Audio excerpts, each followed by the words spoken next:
Uh, in this presentation, I want to talk about 古典舞 or Chinese classical dance for my dance research paper. I'm going to introduce 4 points of this dance. First, what is Chinese classical dance and its history? Second, what are the two forms of Chinese classical dance? Third, what is the origins of Chinese classical dance? And the last, what are the changes of Chinese classical dance?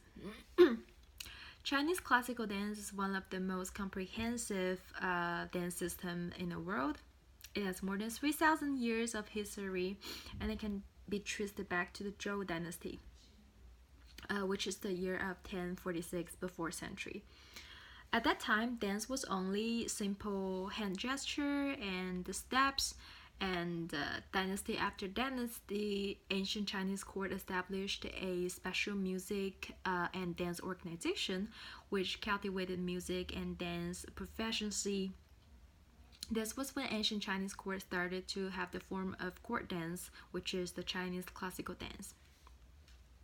So there are two forms of Chinese classical dance: the ancient Chinese classical dance and the contemporary Chinese classical dance. Ancient Chinese classical dance is the original form of this dance, and it changed into the contemporary Chinese classical dance because of the change of society. Even though the history of ancient Chinese classical dance could be traced back to the Zhou dynasty, the Han dynasty was the peak of the development of the ancient Chinese classical dance. Ancient Chinese classical dance was only allowed to play and choreograph within the court before, and then the Han dynasty started to absorb the elements from the folk dance at that time. They absorbed the folk dance such as Mongolia ball dance, the long drum dance, and Baisho dance in this dance.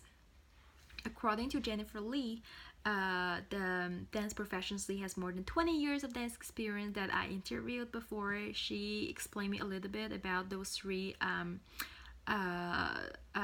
folk dances. The first one is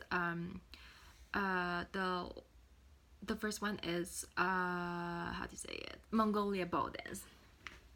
It is a Chinese folk dance where the women they have the bow on their head and they're dancing. And the second one is a long drum dance, which is a dance where people dance with a long drum. The third one is a baisho dance, which is the dance where people do their hands gesture a lot. Okay, so that's pretty much the ancient Chinese classical dance. So now I want to talk about the contemporary Chinese classical dance. The contemporary Chinese classical dance has a pioneer, which is Sun Ying. He is a professor in Beijing Dance School in 1954.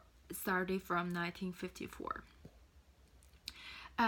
Sun joined original faculty member of Beijing Dance School, but he criticized the reliance on Soviet ballet expert in institutional practices. So in the 1950s, the Beijing Dance School teaching people how to dance. A lot of dance forms are from